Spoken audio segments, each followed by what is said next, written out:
First off, let me say a few things. This video is titled My Hero Academia's Most Powerful Scene Analyzed, or something like that, right? But by that I mean this is my favorite scene. The series is full of powerful scenes. I just wanted to talk about this one for a while now.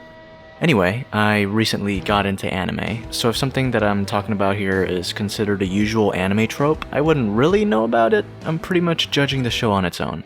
And wow, this show is really good. And yes, this show made me cry. Like cry. I posted that on Twitter, I'm sure, but I wanted to make a video about this show because I think it deserves it.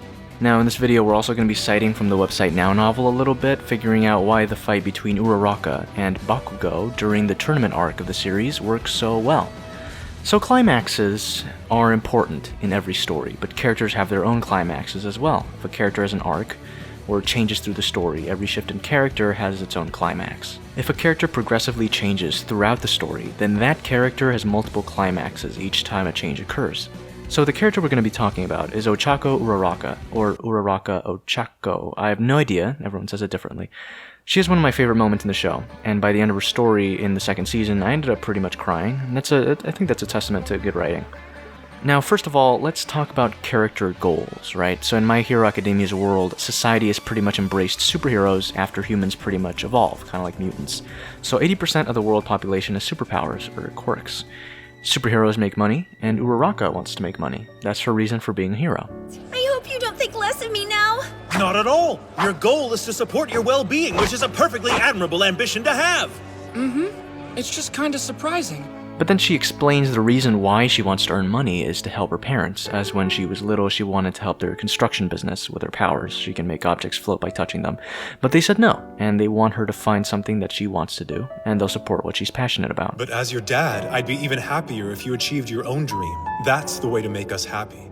Now, in the high school that she goes to, which is like a superhero high school called UA, there's a tournament that professional superheroes are attending. Now, if you strut your stuff well enough, you can catch their attention, and in turn become an intern at one of their superhero companies and eventually become a professional superhero and earn that sweet, sweet money. So let's talk about internal conflict. Internal conflicts are the wars that rage within your characters. They're useful for building up to a high point of tension and uncertainty.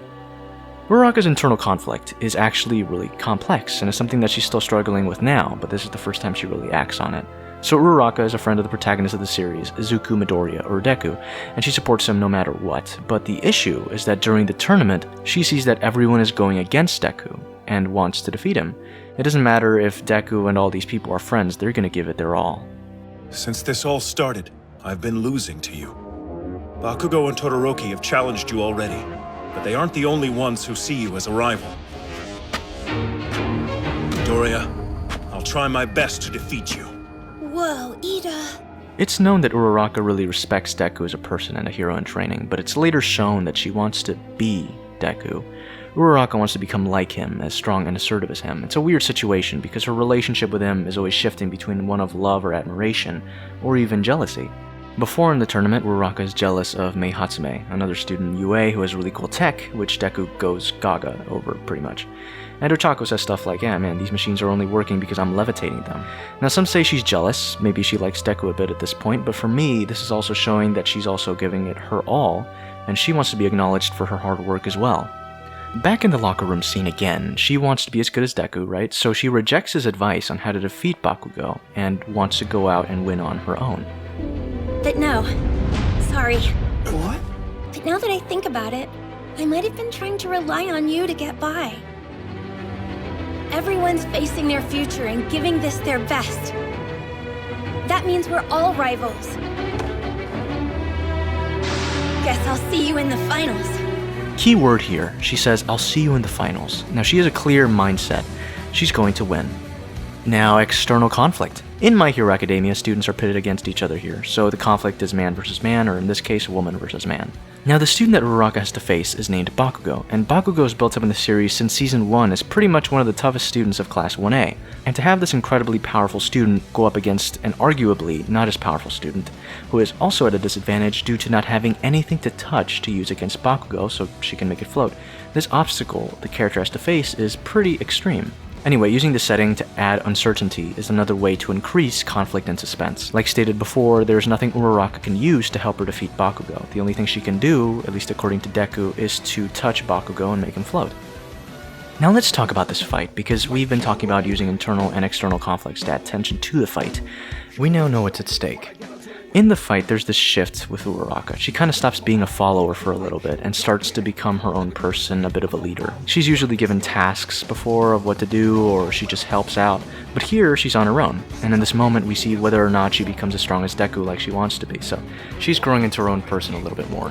When before I stated you can hear a character's thoughts, this comes into full use here, because the entire match is one of desperation, and if you've been watching the show, you know that this fight is an uphill battle. And desperation is a key element in this entire scene. To be able to literally hear a character's thoughts and internal struggle is incredibly compelling, and this is due to a faithful transition from manga to anime. Thank you, Bakugo, for keeping your eyes focused on me. Like a comic book, when thought bubbles kind of appear on the page, this is kind of that, but in an auditory format. What incredibly quick thinking! This is my chance, I can make him float! Another thing that helps is that there's this character called Present Mike, and he is the one that's kind of narrating this entire battle, and he pretty much says what the audience is thinking. There's a moment in the fight that makes you believe that everything's going to work out. It's Uraraka's plan coming to fruition, sending pieces of rubble to float above Bakugo to then send them hurling down.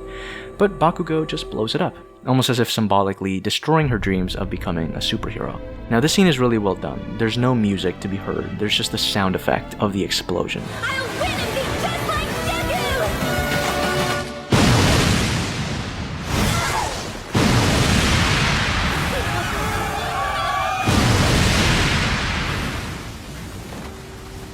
We have multiple shots of the same explosion going out and the audience's reaction.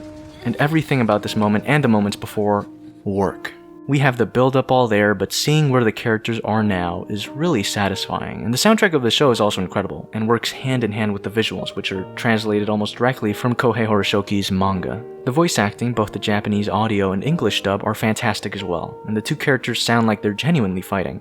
Now this isn't technically like the greatest part of the fight, but it is the peak of Uraraka's character arc, this shot right here. And this show loves showing off a lot of shots in slow motion, usually epic shots of heroes defeating villains or overcoming obstacles, but this one is of defeat, and seeing such a positive character get defeated is pretty tough to watch. And while she lost, viewers can kind of agree that she won in some way. Everyone watching can truly see how powerful she is now, not due to her powers, but her own strong determination and will, pretty much giving some closure to an aspect of this part of her arc. It's a climax one expects, but then again, no one really expects. I mean, you expect characters that have much more emotional turmoil and conflict to win, and it feels as if the plot is driving them in a certain direction, but it ends up not being the case. And it's an unexpected but welcome outcome, which in turn helps these characters grow.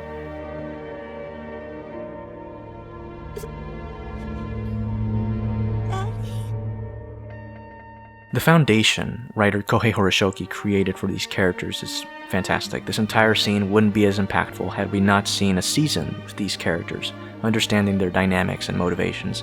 Horoshoki's a writer that plays the long game, and it's moments like these where character arcs reach their climax that we see his writing shine. Like good writers do, characters are written through obstacles which have them face not only environmental or physical threats, but their own personal struggles as well. Now this scene is the climax, but the resolution is this scene. Are you sure you're good? Oh yeah, totally. Even if you've lost, you always keep looking ahead to what's next, Deku. This just means that I have to work harder now. And I guess this is just the icing on the cake for a very, very sad moment, because Uraraka's parents decide to call her. And I think this scene works really well because it shows that duality of character, that she wants to show the world that yes, she's strong, she's ready to go for the next fight. She tells Deku like, yeah, I'll just try harder next time. Oh man, that Bakugo's so tough, right? But then her parents call her, he leaves, and then she can finally kind of be herself, and she can actually show that emotion that she's actually feeling. She doesn't have to put a mask on herself. I know I don't have the best understanding of how all this works, but there's always next year, right? This isn't the end. I know, but I wish I could have gone further in the festival, so I would have had more chances to show what I'm made of. The scouts barely saw me do anything this time around. What are you in such a hurry for, huh? It's just... I want to help you guys out as soon as I can. Yeah, this is the part where I cried at. I think a lot of the reason why I felt really bad and started bawling is because it's a thing that people do when they project themselves onto characters they see on TV or film because they can relate to the character. And for me, I mean, pretty much everything I do, all the work I do, is because I want my parents to live comfortably. I think they deserve that. So this scene impacted me a lot, because I saw a bit of myself in the character. The show doesn't only have this one character, by the way. There's a plethora of characters that one can relate to. I mean, Deku strives to be the best, Todoroki has issues with his mother and father, and damn, especially his father. Bakugo wants to be the winner at everything, and there's deep psychological reasons for the reasoning of these characters. It's pretty scary how realistic it all is, as exaggerated as it may be. But yeah, I know art is subjective, and I know that some people find some things emotionally moving while others don't.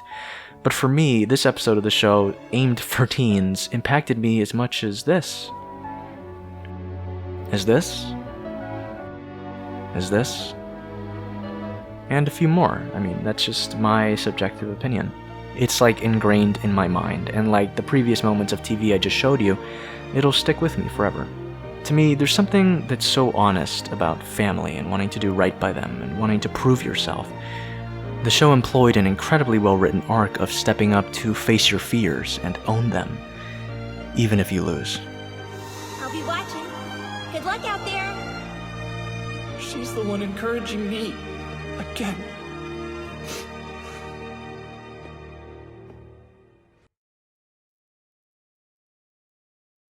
Hey, thanks for watching the video. If you really liked it, please subscribe. And if you actually really liked it, you can support my Patreon. Also, please, if you really liked this individual video, please like it, share it, and of course, comment on it. So thanks for coming to the table, and I'll see you all next time.